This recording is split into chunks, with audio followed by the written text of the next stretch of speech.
Hi hello. അപ്പം ഞങ്ങൾ Empuraan Lucifer 2 നമ്മളിപ്പോൾ കണ്ടിട്ട് ഇറങ്ങിയതേ ഉള്ളൂ.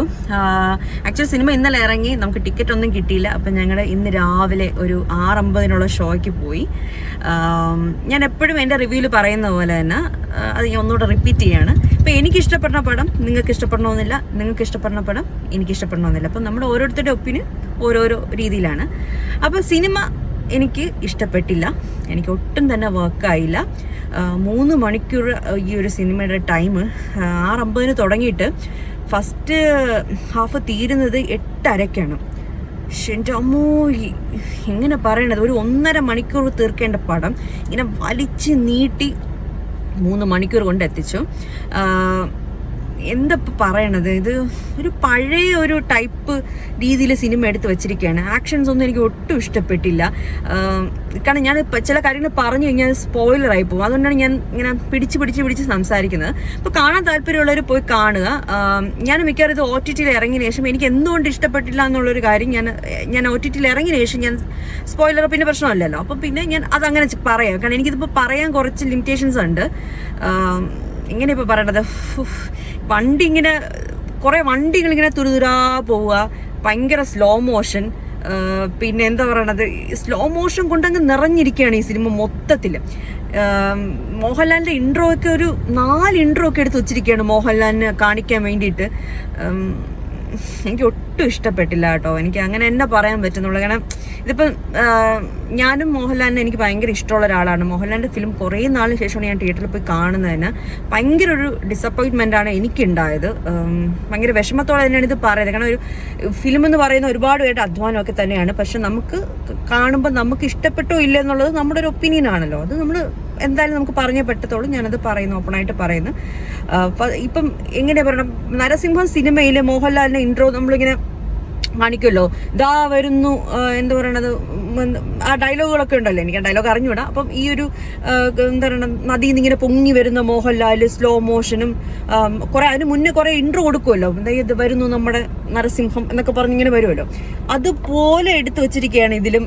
എന്താ പറയണത്, നമ്മുടെ സ്റ്റീഫൻ വരുന്നതിന് മുന്നേ ഉള്ളത്. സ്റ്റീഫൻ വന്നാലേ കാര്യങ്ങളൊക്കെ നടക്കുകയുള്ളൂ എന്നൊക്കെ പറഞ്ഞിങ്ങനെ മറ്റേ നമ്മുടെ ഇന്ത്യൻ 2 ഉണ്ടല്ലോ, അതിൽ പറയുമല്ലോ, ഇന്ത്യൻ താത്ത തിരുമ്പി വന്നാലേ കാര്യങ്ങളൊക്കെ നടക്കുമെന്ന് പറയുന്ന പോലെ ഇങ്ങനെ ക്ലീശയായിട്ടുള്ള കുറേ കാര്യങ്ങൾ. ഇൻട്രോ ഒന്നും എനിക്ക് ഇഷ്ടപ്പെടില്ല. 4 ഇൻട്രോ ഉണ്ട്, അതിൽ ഏതെങ്കിലും ഒന്ന് നല്ല വൃത്തിയായിട്ട് എടുത്തിരുന്നെങ്കിൽ കുറേ കൂടെ നീറ്റായേനെ. മോഹൻലാലിൻ്റെ ഒരു ഇൻട്രോ കുറേ കൂടെ ബെറ്റർ ആയേനെ. പൃഥ്വിരാജിൻ്റെ ഇൻട്രോ നല്ല നൈസായിട്ട് പൃഥ്വിരാജ് നല്ല നീറ്റായിട്ട് എടുത്ത് വെച്ചിട്ടുണ്ട്. എനിക്ക് സിനിമ കണ്ടപ്പോഴത്തേക്കും ലാലേട്ടനെ പലയിടത്തായിട്ട് ഒരു കോമാളിത്തരം കെട്ടിയതുപോലെ, എന്താ പറയണത്, പൃഥ്വിരാജ് കോമാളിത്തരം കാണിച്ചതുപോലെ എനിക്ക് ഫീൽ ചെയ്തതാണ്. അപ്പം ഇതൊക്കെയാണ് മെയിനായിട്ട് ഈ ഒരു സിനിമയെ കുറിച്ച്. പിന്നെ മേക്കിങ്ങിനെ കുറിച്ച് പറഞ്ഞു, അയ്യോ ഭയങ്കര ഹോളിവുഡ് ലെവലൊക്കെ മേക്കിംഗ് എന്നൊക്കെ എന്തൊക്കെയോ കാര്യങ്ങൾ ഈ സിനിമ ഇറങ്ങുന്നതിന് മുന്നേ ഞാൻ കേട്ടായിരുന്നു കേട്ടോ. ശരിക്കും പറഞ്ഞു കഴിഞ്ഞാൽ ഞാനിപ്പോൾ ഈ സിനിമയായിട്ട് കമ്പയർ ചെയ്യാൻ പോകുന്ന സിനിമ എന്ന് പറയുന്നത് മാർക്കോയുടെ മേക്കിങ്ങും ഇതും വെച്ച് കമ്പാരിസൺ ചെയ്യുമ്പം ഇതൊന്നും അല്ലാന്ന് എനിക്ക് പറയാനുള്ളൂ. കാരണം മാർക്കോയുടെ മേക്കിംഗ് എനിക്ക് ഒന്നും അല്ലാന്ന് ഞാൻ പറയുന്നില്ല, കൊള്ളാം. ഇപ്പം നമ്മുടെ മലയാള ഇൻഡസ്ട്രിയിൽ മലയാള ഫിലിംസ് ഇപ്പം ഇറങ്ങുന്ന മിക്ക സിനിമകളും നല്ല മേക്കിംഗ് ആയിട്ടാണ് ഇറങ്ങുന്നത്. അപ്പം ഇതൊന്നും ഭയങ്കര ലെവലിൽ നിന്ന് പറയാൻ പറ്റുന്നില്ല. ഇപ്പം മഞ്ഞുമൽ ബോയ്സ് ആണെങ്കിലും മാർക്കോ ഒക്കെ ആണെങ്കിലും നല്ല കിടില മേക്കിംഗ് ആണ്. അപ്പം അത് വെച്ച് നോക്കുമ്പോൾ എനിക്ക് അത്രത്തോളം വർക്കായില്ല. മേക്കിംഗ് കൊള്ളാം, നോർമലി എല്ലാം ഇപ്പം ഇറങ്ങുന്ന മലയാള പടങ്ങൾ പോലെ തന്നെ നല്ല മേക്കിംഗ് തന്നെയാണ്.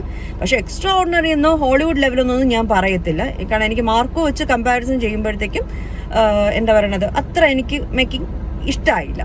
പിന്നെ ഒടുക്കത്തെ സ്ലോ മോഷൻ. ഇപ്പം ഈ നമ്മളൊരു റീൽസൊക്കെ കാണുമ്പോൾ നമ്മൾ എന്താ പറയുക, വീഡിയോസും ഇപ്പം ഒരു പെണ്ണിൻ്റെ നമ്മൾ കാണിക്കുമ്പോൾ കാല് കാണിക്കുക, കണ്ണ് കാണിക്കുക, അതൊക്കെ നല്ല രസമാണ് റീൽസിൽ കാണുമ്പോൾ. ഇൻ റിയൽ ലൈഫിൽ നമുക്ക് ഇപ്പം എന്താ പറയുക, റിയൽ ലൈഫല്ല, ഈ ഒരു സിനിമ രീതിയിൽ കാണുമ്പോഴത്തേക്ക് 3 മണിക്കൂർ ഈ സ്ലോയിൽ ഇങ്ങനെ കാല് വയ്ക്കുന്നത്, ഇങ്ങനെ പൊടി പറക്കുന്നത്, മുടി പറക്കുന്നത്, അതൊക്കെ കണ്ടുകൊണ്ടിരിക്കാൻ കുറച്ച് ബുദ്ധിമുട്ടായിട്ട് എനിക്ക് തോന്നി.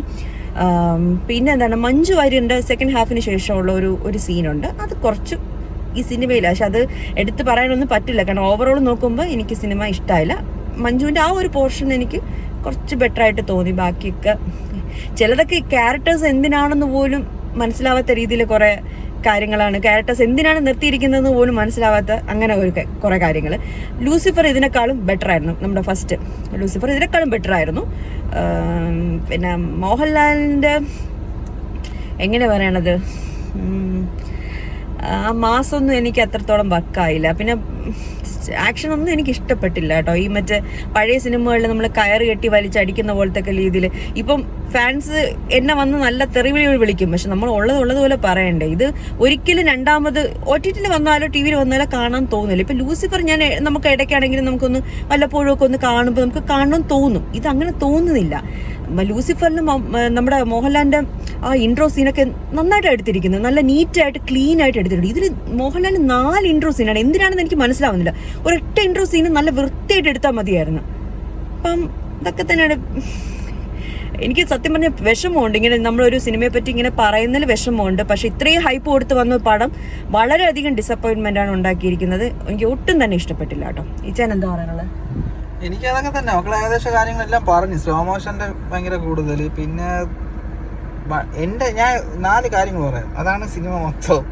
വണ്ടി, സ്ലോ മോഷൻ, വെടി, നട.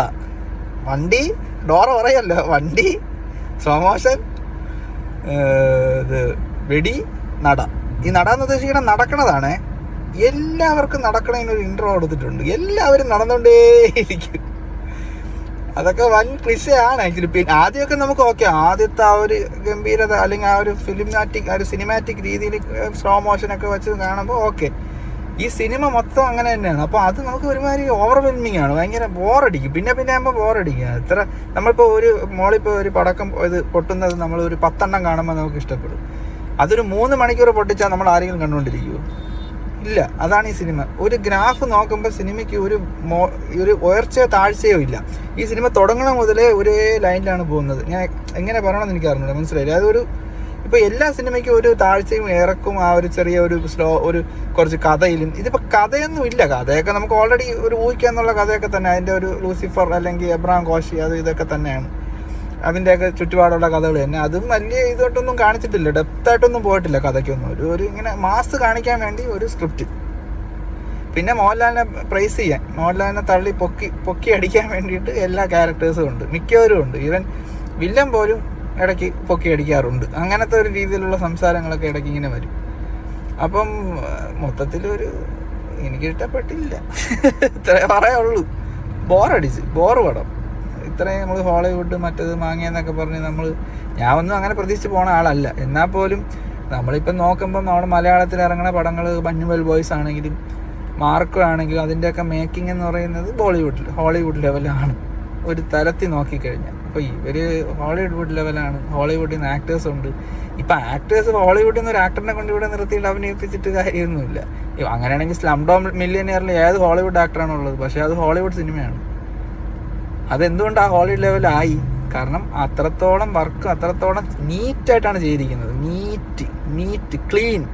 നമ്മൾ ഒരു കാര്യം പറയുള്ളൂ, നമുക്കൊരു പായസം ഉണ്ടാക്കാം, എങ്ങനെ വേണമെങ്കിലും ഉണ്ടാക്കാം, ഭയങ്കര മധുരമായിട്ട് ഉണ്ടാക്കാം, മധുരവും ഏലക്കയൊക്കെ ഇട്ട് നല്ല റിച്ചായിട്ട് ഉണ്ടാക്കാം. പക്ഷെ അത് കുറച്ചേ കുടിക്കാൻ പറ്റും. എന്നാൽ മിതമായ മധുരത്തിൽ കുറച്ച് കറക്റ്റ് ഏലക്ക പൊടിയൊക്കെ ഇട്ട് കറക്റ്റ് കൺസിസ്റ്റൻസിയിൽ മയമായിട്ട് നെയ്യൊക്കെ ഒരുപാട് ചേർക്കാതെ കുറച്ചൊക്കെ ഇട്ട് ചേർത്തിരുന്ന് ഉണ്ടാക്കിയ നമ്മൾ ആ പായസം കുറേ കുടിക്കും. കാരണം എന്താണ്? അതാണ് ആ സിംപിൾസിറ്റി. എത്ര മാസമായിക്കോട്ടെ, എത്ര ബ്രഹ്മാണ്ഡ പടം ആയിക്കോട്ടെ, ഇതിപ്പോൾ എന്താണ് സംഭവിച്ചതെന്ന് വെച്ച് കഴിഞ്ഞാൽ ബ്രഹ്മാണ്ഡം കാണിക്കാൻ വേണ്ടി സ്ലോ മോഷൻ എല്ലാ സീനിലും കുത്തി നിറച്ചിരിക്കുകയാണ്. 3.5 മണിക്കൂറൊന്നും ഇല്ല. ഇത് നോർമൽ സ്പീഡിൽ കണ്ടാൽ 1.25 മണിക്കൂറിൽ സിനിമ തീരും. 1.25 മണിക്കൂറേ ഉള്ളൂ. ഇത് 1x ഇട്ട് കാണാന്നുള്ളതേ ഉള്ളൂ. 1x ഇട്ട് കണ്ടാൽ ചിലപ്പോൾ കുറച്ചുകൂടെ നന്നായിരിക്കും കേട്ടോ. 1x ഇട്ട് കണ്ടാൽ മതി. അപ്പം 1x അല്ലല്ല 2x സോറി, 1x നോർമൽ അല്ല, 2x ഇട്ട് കണ്ടാൽ കറക്റ്റായിട്ട് നമുക്ക് എല്ലാം നല്ല ക്രിസ്പായിട്ട് കാണാൻ പറ്റും. ബോറടിക്കില്ല. ഇത്രേ പറയുള്ളൂ. ബൈ.